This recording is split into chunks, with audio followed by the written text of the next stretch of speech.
Miq të nderuar, selam aleikum wa rahmetullahi wa barakatuhu. Paqja, mëshira dhe bekimi i Zotit qoftë mbi ju. Ju përshëndes dhe uroj që të jeni mirë, me shëndet, me mend dhe me familjet tuaja. Kemi disa ditë që po ndjekim çështjen e vëllait ton, Bakiut, Baki Goxhej, aktivistit i cili mori pjesë në flotiljen Sumud dhe për momentin është i rrëmbyer nga forcat izraelite.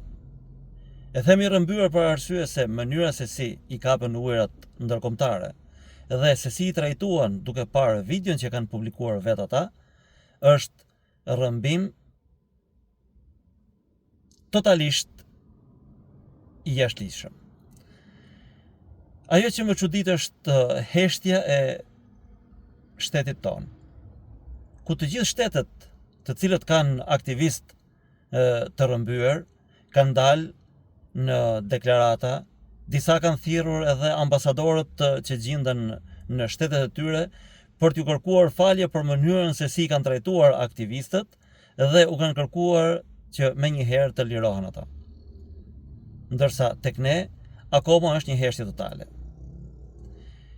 I kërkoj shtetit ton, qeverisë ton, që të kthjellohet, t'i thras mendjes e të kërkoj pikrisht atë të drejtë që i takon. Të kërkoj të lirohet aktivisti shqiptar Baki Goxhej.